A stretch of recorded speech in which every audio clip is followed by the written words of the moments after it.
Bismillah. Assalamualaikum warahmatullahi wabarakatuh.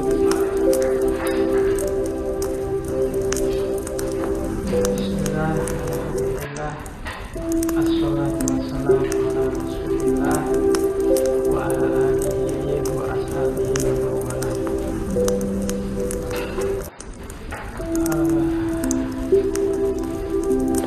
Malam ini ngaji filsafatnya kita lanjutkan dengan tema ketiga. Seperti janji saya minggu lalu, untuk minggu ini tema kita adalah tema kebenaran. Terus jadi meskipun kemarin saya merencanakan kebenaran itu di epistemologi bagian akhir,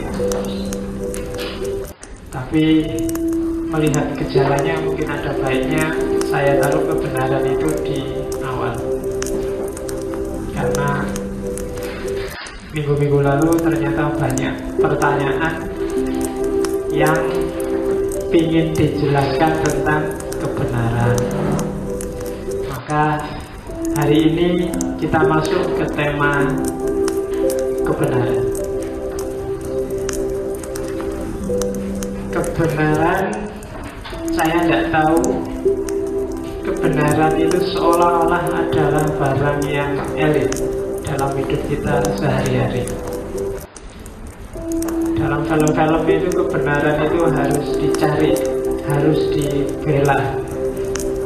Superman, Batman, Iron Man itu kan tugasnya adalah membela kebenaran. Kamu kalau sedang sumpek, sedang itu terus baca-baca buku, kalau ditanya apa sih yang dicari, sedang mencari kebenaran, ya kan? Padahal kalau ditanya beneran mungkin apa sih yang dimaksud kebenaran itu? Iron Man, Superman itu yang disebut berjuang membela kebenaran itu. Coba sekali-sekali kamu bikin analisis atau bikinlah seminar internasional yang judulnya kebenaran apa sih yang dibela oleh Superman, Batman, Hulk dan kawan-kawan itu. Wong isinya tawuran terus opo memang membela kebenaran atau membela oke ya. Jadi kebenaran, tidak ada satu orang pun di dunia ini yang tidak suka dengan kebenaran. Orang yang paling jahat, paling salah sekalipun tidak mau dia disebut salah, tetap dia merasa bahwa saya benar, kecuali orang tidak waras. Iya, buktinya apa ya? Kalau kamu dituduh salah kan mesti pingin, enggak, saya tidak salah, saya punya alasan, saya punya kebenaran. Jadi makanya koran-koran itu kalau nulis berita itu kan mesti ada yang sudah jelas salah pun dia tidak mau disebut salah. Itu yang sehingga banyak orang bilang kebenaran itu sebenarnya sifatnya fitrah, jadi naluri ya. Jadi tidak harus dicari, tapi tidak harus kamu cari, tapi dalam dirimu ada kualitas untuk cenderunglah pada kebenaran. Ada yang bilang itu satu di antara, kalau di filosof klasik itu ide bawaan sebenarnya. Di antara yang dititipkan oleh Allah pada kita itu yang namanya ide bawaan, itu ide tentang kebenaran. Jadi dulu ketika Adam turun ke bumi itu kan bahasa Al-Qur'annya wa 'allama Adamal asma. Jadi Adam itu diajarin perangkat keilmuan untuk hidup di muka bumi, perangkat pengetahuan. Jadi Adam gak perlu sekolah, gak perlu kuliah, pokoknya ditanami aja oleh Allah semacam software di kepalanya. Wa 'allamal asma kullaha, semuanya tentang apapun yang dia butuhkan untuk hidup di bumi. Dan ya akhirnya Adam sukses hidup di bumi dengan bekal itu. Itu nanti ada beberapa filosof klasik yang menyebut bahwa pada hakikatnya memang manusia membawa semacam ide bawaan, termasuk Descartes, termasuk Kant, termasuk Aristoteles. Jadi begitu kamu lahir itu kepalamu sudah ada ide-ide bawaan. Nanti kalau di Plato lebih ekstrim lagi disebut ada dunia khusus namanya dunia ide. Dan kalau kita berpikir itu sebenarnya bukan mikir tapi mengingat-ingat aja. Jadi dulu di dunia ide saya pernah lihat barang kayak gini. Oh, nah terus diingat-ingat namanya kursi, berarti ini kursi. cara berpikir itu katanya Plato. Tapi yang jelas banyak filsuf yang setuju bahwa ada ide bawaan. Jadi kita lahir itu tidak blank, meskipun dengan berbagai corak, dengan berbagai asumsi. Kayak di Kant itu pakai 12 kategori itu. Jadi ada alat namanya kategori, jumlahnya 12, itu yang jadi bekal kita untuk hidup di dunia, di luar panca indera yang nyari data. Jadi akal ini kayak mesinnya, kayak softwarenya, kayak MS Word, kayak Office-nya. Nah, datanya itu dari luar, tinggal diolah di dalam kepala. Oke, kebenaran. Saya masuk ke Islam dulu, karena unik kalau di Islam. Kalau di Barat, kebenaran itu bahasa Inggrisnya truth. Untuk apa aja kebenaran tetap pakai istilah truth, kebenaran. Beda sama Islam. Itu yang kenapa saya sebut duluan. Kalau di Islam ada 3 istilah untuk menyebut benar atau salah. Yang pertama pakai istilah hak, yang kedua pakai istilah sidik, yang terakhir pakai istilah soha, sah, sohe. Itu kalau kamu terjemahkan dalam bahasa Indonesia artinya sama, benar. Shadaqallahul adzim, maha benar Allah, ya kan? Wahuwal haqqu, dan dialah zat yang maha hak, maha benar. Sohih juga begitu, soha makulta, jawabanmu benar, sama-sama benar, tapi arahnya beda.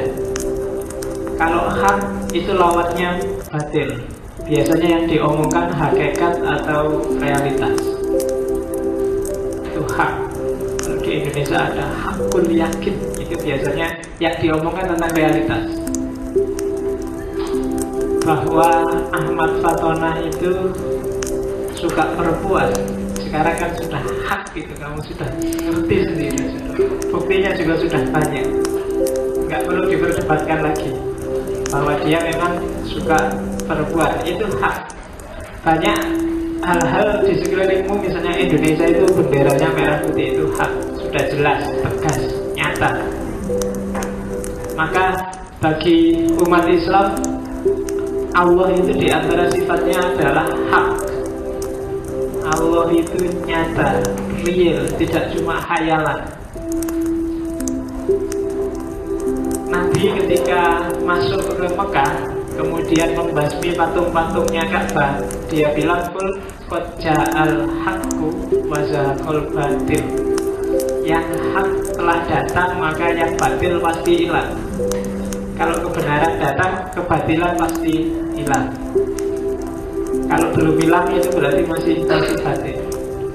Kebatilan masih ada, berarti kebenarannya belum ketemu, dia belum datang, masih ruwet. Indonesia ini masih ruwet, mungkin belum ketemu hak. Kamu tiap hari bergumul dengan banyak hal yang batil. Tapi kalau bahasa Quran, kalau ja'al haqqu pasti wa zahaqal batil. Realitas itu hak, hakikat itu hak. Hakikat itu apa? Dasarnya realitas itu hakikat. HP ini hakikatnya apa? Alat komunikasi. Maka HP ini haknya adalah alat komunikasi. Kalau ada tempelan-tempelan lain berarti itu tambahannya. Nah, untuk menyebut alat komunikasi dari HP itu namanya hak, kenyataan, real. Manusia itu hakikatnya apa? Ayo, hakikatnya apa nih? Manusia ada apanya aja? Ada fisiknya, ada jiwanya. Kalau filsafat Islam ada 4 variabel: fisik, jiwa, akal, dan yang terakhir roh. Kira-kira hakikatnya yang apa? Semuanya? Ya. Apanya? Yang paling asasi inti dari manusia apanya? Ya. Nanti ketika masuk ke ngaji bagian ontologi metafisika, kita akan membahas ini, manusia. Jadi apakah nanti beberapa terus beda, ada yang bilang semuanya ya hakikat, tidak bisa disebut manusia kalau nggak ada fisiknya. Kalau nggak ada fisiknya ya bukan manusia, dia sudah makhluk gaib itu. Tapi ada yang bilang enggak, hakikatnya itu rohnya. Ada yang bilang akal, ada yang bilang itu dialektika antara akal dan roh, sama-sama aspek ketuhanan. Tapi ada yang bilang ya jiwa, jiwa itu nyawa. Ada rohnya nggak ada jiwanya ya sama aja. Malaikat itu bukan manusia. Itu kajian Islam. Tapi itu level kebenaran pertama, hak dan batil. Ngomong kenyataan. Yang kedua adalah kebenaran person, sidik, kandil. Kebenaran itu pasti berhubungan dengan manusia. Kalau dalam ulumul Quran dan ulumul hadis, kebenaran person ini levelnya lebih tinggi daripada kebenaran yang lain. Karena apa? Karena struktur keilmuannya model transmisi, periwayatan. Hadis itu kan diriwayatkan dari siapa, oleh siapa, dari siapa, oleh siapa. Maka aspek kebenaran person sidik ini jadi esensial dalam Islam. Meskipun ada kaulnya Ali bin Abi Thalib yang bilang undur makola wala tandur makola, itu untuk urusan kebenaran aspek haknya. Tapi aspek sidiknya tetap kalian harus undur makola, siapa yang ngomong. Apakah maksudnya bukan urusan jabatannya loh ya, bukan urusan status sosialnya, tapi kredibilitas sidiknya, kredibilitas individunya. Dia bisa dipercaya nggak, suka bohong nggak. Bahkan kalau dalam ilmu hadis itu parameter-parameternya bisa sangat artifisial. Apakah dia pernah kencing di pinggir jalan sambil berdiri? Kalau pernah, nggak bisa dipercaya. Apakah dia pernah nyopot tutup kepalanya, nyopot kopiahnya? Kalau nggak pakai kopiah nggak, kalian nggak bisa meriwayatkan hadis, nggak bisa dipercaya. Apakah coba aja belajar ilmu hadis, banyak syarat-syarat yang kelihatannya artifisial, tapi itu mungkin dalam konteks menjaga agar kredibilitas periwayatannya bisa diterima. Itu sidik. Makanya orang paling jujur dalam Islam kan oleh Nabi digelari as-siddiq, Abu Bakar as-Siddiq. Itu kan ceritanya setelah Nabi Isra Mi'raj. Kemudian Nabi cerita dan tidak ada orang percaya. Ketika orang tanya, Abu Bakar, kamu percaya nggak ucapannya Muhammad? Katanya kamu, oh percaya, jangan kayak gitu, lebih dari itu pun saya percaya. Maka Abu Bakar itu digelari Abu Bakar as-Siddiq. Dia orang yang bisa dipercaya. Silahkan dianalisis, silahkan kamu cari kenapa kok gelarnya kok bisa dipercaya, kok bukan orang yang bisa mempercayai, tapi orang yang bisa dipercaya. Siddiq lawannya kandil. Makanya ada hadis yang bilang Nabi mewanti-wanti iyakum wasidqa dan iyakum wal kadhiba. Karena orang yang terbiasa jujur dengan terbiasa bohong itu akan kelihatan. Akan karena membangun kualitas diri, membangun kredibilitas. Orang yang terbiasa jujur nanti di hadis itu disebut siddiqon, orang jujur. Sementara terbiasa bohong disebut kadzdzab, pembohong. Jadi kita dalam hidup kadang-kadang sekali-sekali harus bohong. Tapi jangan dibiasakan. Hindarilah bohong, tapi terpaksa bohong ya ora apa-apa, nih jangan sering-sering. Karena kalau sering-sering kalian jadi kadzaban. Orang biasanya begitu bohong sekali, kebohongan itu kadang-kadang harus diikuti kebohongan 2 kali. Kalau 2 kali nggak bisa, kadang-kadang harus ditutup lagi yang ketiga. Yang ketiga nggak bisa, mesti gitu. Kamu males kuliah tapi terus pamit ke dosennya, saya sakit pak. Tiba-tiba kamu jalan-jalan di luar ketemu dosennya, loh katanya sakit. Iya pak, ini sedang mau ke dokter pak. Bohong lagi. Oh, enggak apa-apa, kalau ke dokter kok jalan kaki ayo saya antar. Enggak usah pak, takut merepotkan bapak. Pokoknya begitu kamu bohong sekali, bohongnya jadi panjang. Harusnya cuma sekali, akhirnya bohongnya jadi 3-4 kali. Nah itu hati-hati, biasanya jadi habit. Kalau bahasanya nanti kan makanya iyakum, hati-hati.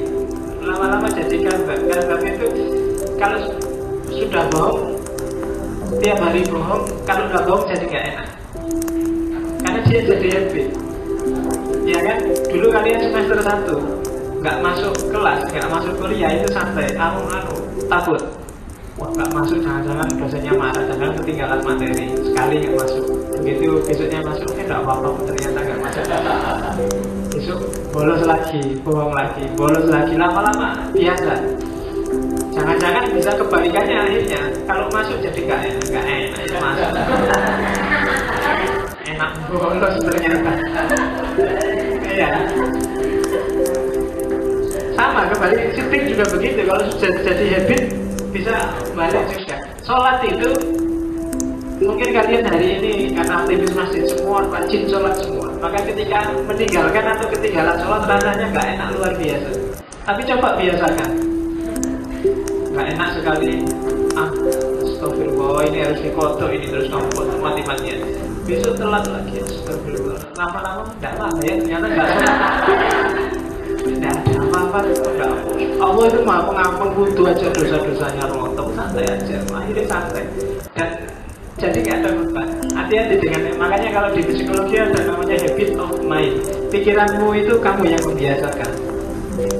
Sehingga sejak dulu saya wanti-wanti, hati-hati ngasih data ke kepalamu, karena dia akan jadi habit. Yang suka survei, yang suka lihat TV, yang suka nge-net, hati-hati. Ya mungkin di internet, di TV, di komputermu kadang-kadang muncul data-data yang tidak beres. Lihat aja sekali terus buang. Ini jangan diangen-angen, apalagi dimasukkan memori, karena mempengaruhi perilakumu. Habit of mind itu luar biasa. Ya, jadi dan itu kadang-kadang nggak sadar. Dia akan muncul secara tidak terkontrol kalau dia sudah jadi habit. Yang biasa misuh, ngomong misuh itu sholawat yang jadi yang biasa itu terbiasa. Jawa Timur itu orang-orang Jawa Timur, saya orang Metanan itu kalau nggak misuh nggak enak.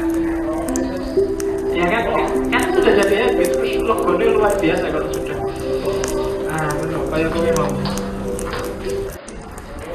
Jadi hati-hati dengan habit, bahwa hidup ini isinya memang tradisi habit, tapi ya kamu latihlah dengan yang bagus-bagus. Itu sedikit person dalam Islam dihitung gitu.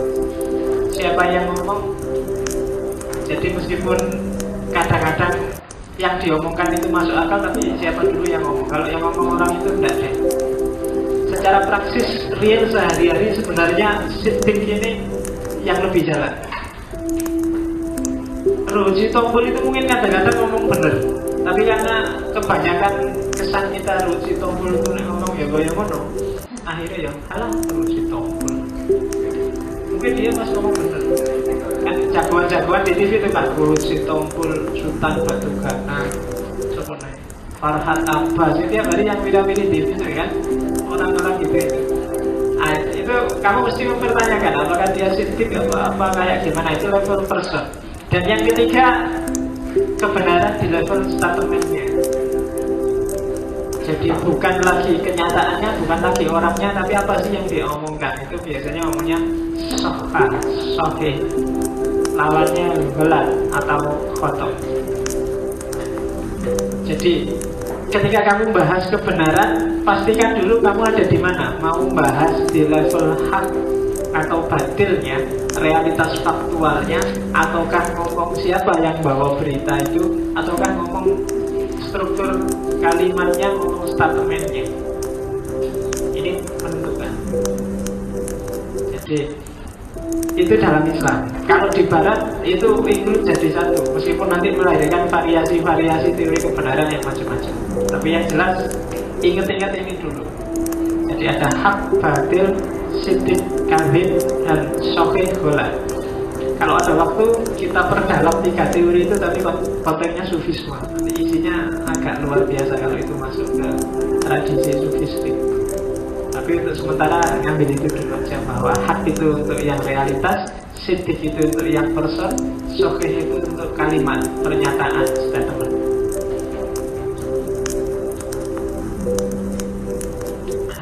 Sekarang kita ngomong levelnya. Yang kedua, jadi kebenaran yang kita bela itu, yang kita cari-cari itu harus sekarang diperjelas. Kebenaran di level apa yang kamu cari? Ada ada satu dua lah, dulu saya banyak mahasiswa sing rodo gaya itu sembahyang ora gelem, apa ora gelem gayane gitaran, kuliah males. Kalau ditanya kamu itu maunya apa sih? Saya ini sedang pencarian, Pak.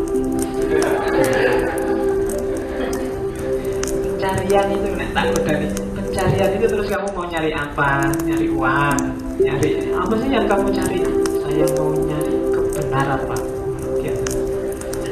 Terus dia tak tanya lagi. Nah terus caramu nyari itu gimana? Kok ketemu kalau kamu cuma gitaran, males kuliah, males sembahyang itu kok ya terus kebenarannya ketemu? Yo belum Pak, nanti siapa ngerti dapat pencerahan. Pencerahan tekondi dari gitaran itu kamu dapat pencerahan apa? Dari nongkrong ning angkringan mulai jam 11 malam sampai jam 4 subuh itu kamu dapat pencerahan apa? Jalannya gimana untuk biar kamu dapat pencerahan? Menurut kamu ya apa ya nyambung dengan polamu seperti itu, nanti kamu akan ketemu pencerahan. Terus kebenaran itu yang kamu cari kebenaran apa? 1 tambah 1 2 itu juga sudah kebenaran. Ngapain kamu cari capek-capek? 2 tambah 2 4 itu sudah kebenaran. Kalau orang nggak lapar 3 hari terus perutnya melilit, itu kebenaran juga. Kamu mau nyari kebenarannya gimana? Nyari kebenarannya kok susah-susah kan gitu. Kalau kamu gatel, garuklah, itu kebenaran sudah. Nah iya kan, kalau mikir jadi kok kamu tidak repot sekali nyari kebenaran. Oke. Nah maka maksudnya level kebenaran apa yang mau kamu cari? Ada level kebenaran empiris, ada level kebenaran logis, ada level kebenaran etik, ada level kebenaran metafisik. Kebenaran metafisik itu tambahan. Kalau kamu cari di buku-buku biasanya cuma 3, empiris, logik, dan etik. Atau kalau ada kebenaran metafisik arahnya bukan ke eskatologis. Kalau kita yang beragama, metafisik harus mengarah juga ke yang eskatologis, karena kita percaya hal-hal yang eskatologis, yang gaib, ya kan? Kenapa? Karena dalam hidup, kalau kita jeli sebenarnya dalam hidup kita yang real itu sangat sedikit. Yang real hari ini bagi saya adalah ruangan kelas ini, kamu yang di depan saya, bahkan yang di belakang saya ini gaib. Iya kan? Kalau ada cecek tiba-tiba lari ke sini aku nggak ngerti, itu kan gaib. Jadi barang yang nggak gaib itu bagi kita itu cuma sekedar sejangkau, telinga bisa mendengarkan, mata bisa melihat. Di Malioboro sekarang ada apa kan saya nggak tahu, itu kan namanya gaib. Yang kita nggak ngerti kan gaib. Nah itu kalau kita hanya percaya yang real dan yang nyata, maka dunia kita sangat sempit. Yang nggak pernah ke Arab Saudi, Arab itu barang gaib, ya kan? Yang nggak pernah ke Australia, Australia itu barang gaib. Yang nggak pernah beli nasi goreng di perapatan Jogja sana itu barang gaib juga, karena kamu nggak ngerti kan ada nasi goreng bawa di sana, ada. Tapi itu gaib. Oke, itu kebenaran metafisik. Nanti ada levelnya sendiri. Kebenaran empirik nggak perlu dijelaskan panjang lebar. Kalian tiap hari bergumul dengan kebenaran empiris. Fakta-faktanya mudah diakses oleh indera, gampang dicerna karena dia nyata, real, apa adanya. Itu kebenaran empiris. Kebenaran yang paling mudah kamu temukan, paling gampang kamu cerna, kebenaran empiris. Karena dia faktual, nyata. Mata bisa melihat, telinga bisa mendengar, kemudian tangan bisa meraba, mulut ada, hidung mencium. Itu mulut apa hidung? Hidung ya. Nah ya makanya, tapi kalau kamu nyium pakai mulut atau pakai hidung? Dia pakai mulut. Ayo, kamu kalau mencium tetap mulut, kalau membau baru. Kenapa kamu ketawa? Saya bilang tadi data di kepala. Iya, yang kamu masukkan itu kan data ke sana semua. Oke, Yang perlu kita jelaskan itu tak kasih contoh yang gampang-gampang bahwa tumbuhan itu yang IPA, ilmu IPA itu semuanya kebenaran empiris. Gampang sudah kan, nggak perlu kamu bahas. Yang kedua kebenaran logik. Nah ini dasarnya logika sama matematika yang jelas. Jadi tidak berdasar fakta tapi kecanggihan reason, kecanggihan akal. Berpikir tentang sesuatu, kebenaran yang sah, kebenaran yang benar secara akal sehat. Harus ada kata-kata sehatnya, karena banyak akal yang tidak sehat. Akal saja kadang-kadang menipu, tapi akal harus sehat.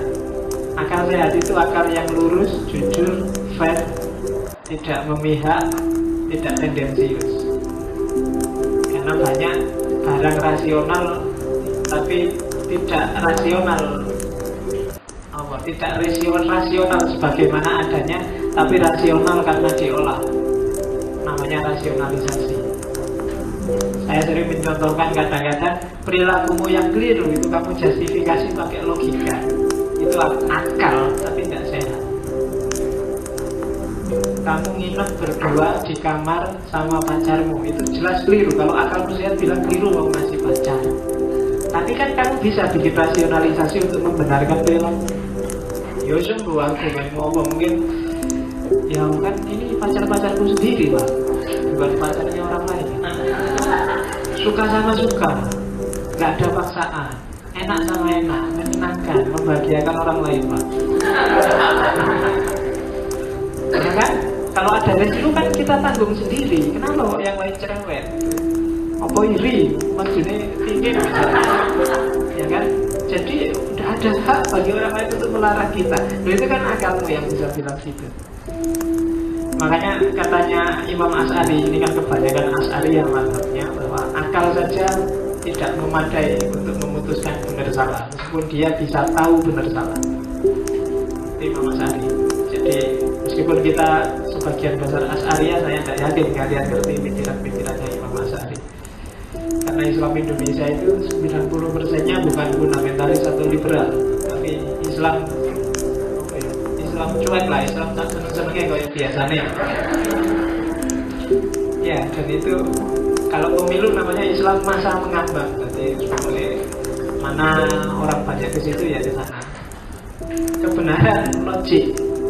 Jadi kita tak kasih contoh, misalnya kamu mikirnya seandainya penghasilannya orang di Indonesia itu lebih besar dari kebutuhannya, maka Indonesia makmur. Kenyataannya mungkin enggak, tapi kan secara logis ya memang begitu. Setiap manusia pasti akan mati. Mungkin secara faktual membuktikannya juga susah. Apa kamu bisa membuktikan ketemu setiap orang di dunia, kamu wawancara satu-satu? Apa selama ini ada nggak orang yang belum meninggal sejak dia lahir? Zaman Nabi Adam, kamu kan nggak tahu. Tapi secara logis kamu bisa menimbulkan setiap manusia pasti akan mati. Karena dia kalau masih bernama manusia itu logis. Secara induksi ini sebenarnya nggak bisa dibuktikan, tapi secara logis pasti iya. Karena kamu nggak bisa memastikan, jangan-jangan besok ada orang yang nggak mati, jangan-jangan dulu ada orang yang sampai hari ini nggak mati dan kita nggak tahu siapa dia. Kalau dalam Islam kan ada cerita yang nggak mati-mati siapa? Nabi Khidir. Nah itu kan ya antara ya dan enggak, tapi secara logis setiap manusia pasti mati. Itu kebenaran logik. Mahasiswa itu adalah elit intelektual, itu bagi saya juga kebenaran logik. Karena banyak juga yang secara faktual dia tidak elit, apalagi intelek. Tapi secara rasional ya harusnya elit intelektual lah, karena dia sekolahnya paling lama. Ya kan? SD sampai SMA kuliah itu kan paling lama. Jadi maka harusnya dia harus jadi intelek, ilmunya sudah ngumpul berapa tahun itu, sudah sekolah, dan harusnya sudah ini penuh dengan ilmu isi kepalanya, maka dia elit intelektual secara logis. Yang ketiga kebenaran etik.